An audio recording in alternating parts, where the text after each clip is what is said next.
السلام علیکم میرے معزز دوستوں، آج ہم امیر تیمور کی تیسری پارٹ بیان کریں گے۔ امیر تیمور نے صادق لائے قیمتی سامان اور مال سے کافی مال مغلیہ سرداروں کو دے دیا اور خان اعظم کا دربار کی طرف بڑھ گیا، جہاں تعلق تیمور سجائے بیٹھا تھا۔ خان اعظم تغلق تیمور کا دربار اتنا بڑا اور شان و شوکت سے بھرا ہوا دیکھ کر حیران ہوا۔ امیر تیمور اس کی ساتھی اپنے چہروں پر حیرانی کے آثار لائے بغیر آگے بڑھے اور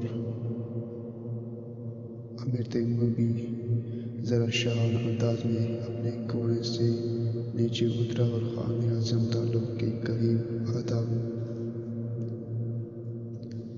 لایا گیا۔ خان اعظم تعلق تیمور کی دہشت سے لوگ تر تر کانپتے تھے اور جس راستے سے گزر جاتا تھا پیچھے تباہی اور بربادی کے منظر کچھ اور نہیں نظر آتا تھا۔ مائیں اپنے بچوں کو خان اعظم کے آنے کا کہہ کر ڈراتی تھی۔ پورا دربار خان اعظم کا رعب و دبدبا چھایا ہوا تھا، مگر امیر تیمور جو تاتاریوں نوجوان تھا اور نہایت ہمت اور شان سے خان اعظم کے پاس چلا گیا۔ امیر تیمور نے خود کو قبیلہ برلاس کا سردار بتایا اور اپنے ساتھ لائے ہوئے تمام قیمتی تحائف اور مال و دولت اعظم کی خدمت میں پیش کر دی۔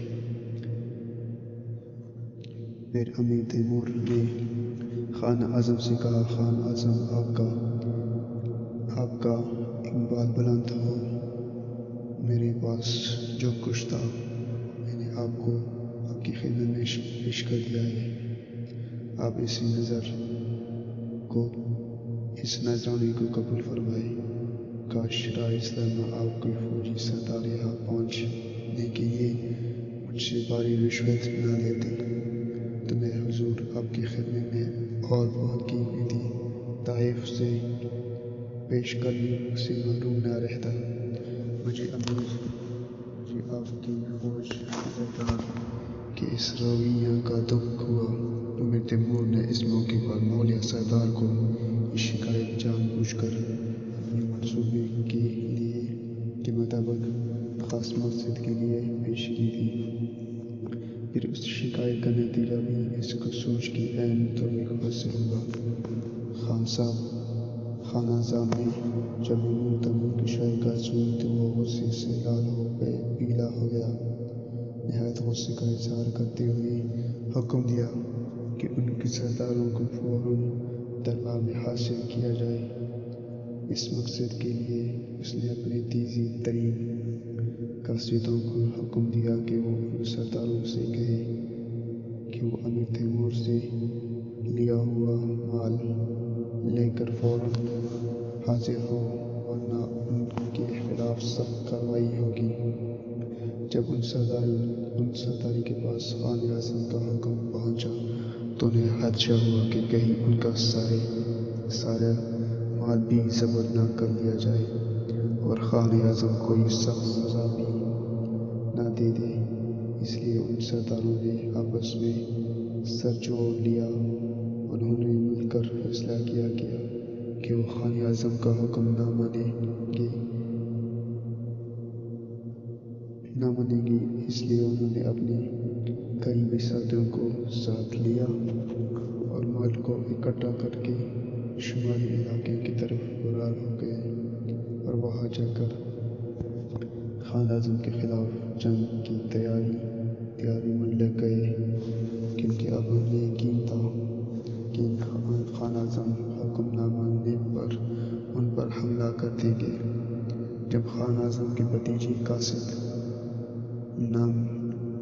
ناکام واپس پہنچے، اس کے سارا صورتحال بتائی تو وہ خود بے حد پریشان ہو گئے، کیونکہ وہ تو اس علاقے کے لاوارث سمجھ کر لوٹنے اور قبضہ کرنے آیا تھا۔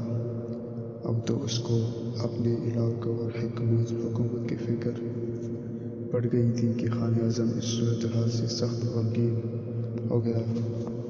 اس کو اپنے سرداروں کی بغاوت کا شدید دکھ پہنچتا تھا۔ اسی دوران امیر تیمور اپنی ہمت، بہادری اور معاملہ فہمی کے ذریعے خان اعظم کے دل میں گھر کر چکا تھا اور وہ کافی حد تک خان اعظم کے قریب ہو چکا تھا۔ اس نے امیر تیمور کی بلوایا اور اپنے سرداروں کی بے وفائی اور بغاوت کا ذکر کیا۔ پھر خان اعظم نے عرصی سے مشورہ طلب کیا کہ اب اس کی کیا کرنا چاہیے۔ امیر تیمور نے اپنا منصوبہ کامیاب ہوتا دیکھ کر چہرے فکر کی تاثرات لاتے ہوئے کہا، خان اعظم حضور، آپ کے فوراً اپنے ملک کی خبر لینی چاہیے، کیونکہ اس طرح کرنے سے آپ کے لیے سامنے صرف باغی ہوں گے۔ دوسری صورت میں آپ کو دو شدید خطرات کا سامنا کرنا پڑے گا، ایک سامنے سے اور دوسرا پیچھے سے۔ امیر تیمور کی بات خان اعظم کے دل کی لگی اور اس نے فوراً واپس سے جانے کا فیصلہ کر لیا۔ مگر روانگی سے پہلے امیر تیمور کو 10,000 سواروں کا سردار مقرر کر دیا۔ اس ساتھیوں ایک تحریری حکم اور اپنی مہر بھی عنایت کر دی۔ اس طرح امیر تیمور اپنی سوچ کو پورا ہوتے دل میں بہت خوش ہوا، کیونکہ اس نے عقل مندی اور سیاست سے اپنے علاقوں کو تباہی سے بچا لیا تھا۔ ایک دن امیر تیمور دریا جا کر بیٹھا تھا۔ تمام امیر تیمور وزیر بیٹھے تھے۔ اتنے میں ایک سپاہی کسی نوجوان قیدی کو پکڑ دربار میں حاضر ہوا۔ تمام درباریوں آنے والے نوجوان قیدی کی طرف دیکھنے لگے۔ چہرے پر اطمینان کا احساس اور حسن دیکھ کر تمام درباری اس کی طرف متوجہ ہو گئے۔ دربار میں سے ایک وزیر اپنا جگہ سے اٹھا اور مؤدب ہو کر بولا، حضور، یہ نوجوان ان جنگجو قیدیوں میں شامل ہیں جنہوں نے ہمارے خلاف جنگ کی تھی اور ہم نے انہیں گرفتار کر لیا تھا۔ وزیر کی بات سن کر امیر تیمور کے چہرے میں غضب اور غصہ کے آثار نمایاں ہوئے۔ وہ نوجوان قیدی کو مخاطب کرتے ہوئے بولا، اے نوجوان، کیا تم کو معلوم نہیں کہ جس نے بھی ہمارے خلاف جنگ کی ہے ہم نے اسے موت کی منہ میں دھکیل دیا ہے؟ وہ اس دنیا میں سانس نہیں لے سکتا۔ نوجوان نے چہرے پر سکون لاتے ہوئے نظروں سے کہا، ہاں، مجھے علم ہے۔ امیر تیمور نوجوان قیدی کو سکون جواب سن کر بولا، یہ جانتے ہوئے بھی تم نے ہمارے خلاف جنگ کی تھی؟ نوجوان نے جواب دیا، تم نے ہمارے علاقوں پر حملہ کیا ہے، حالانکہ ہم نے تمہارے کچھ نہیں بگاڑا تھا، مگر پھر بھی تم نے اور سپاہی نے ہمارے علاقوں کو تباہ کر دیا ہے، پر ہمارے بیگناہ ہزاروں افراد کو بے دردی سے مارا ہے اور خود کو فتح کہلاتے ہوئے قلعے نشین میں کئی لوگوں کو لاوارث اور بچوں کو یتیم کر دیا۔ تم کو علم ہوگا کہ ہر جاندار کو موت آنی ہے، اس لیے تم بھی جان لو گے کہ ایک نہ ایک دن تمہیں بھی اللہ تعالیٰ کے دربار میں جانا ہے، جہاں تم کو اس ظلم کو حساب دینا ہے۔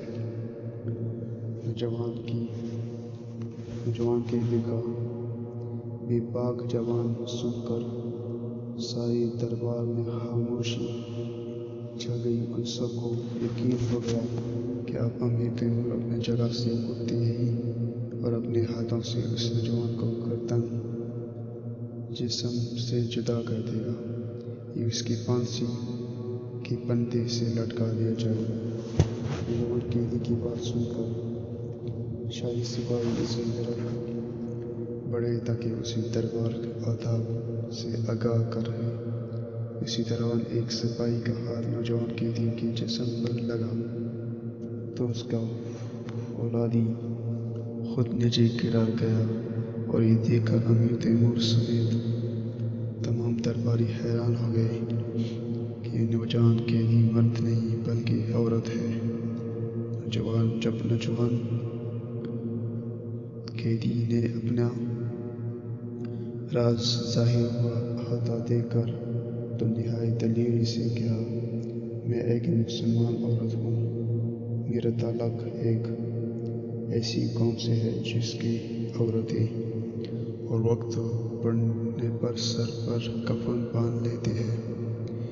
دین کو اسلام سے پہلے عورتوں کو کمزور اور کم عقل سمجھا جاتا تھا، مگر اسلام نے اس بات کو مکمل ختم کر کے عورت کو بہادر اور عقل مند بنا دیا ہے۔ عورت اس کا اصل حق صرف اسلام نے دیا ہے۔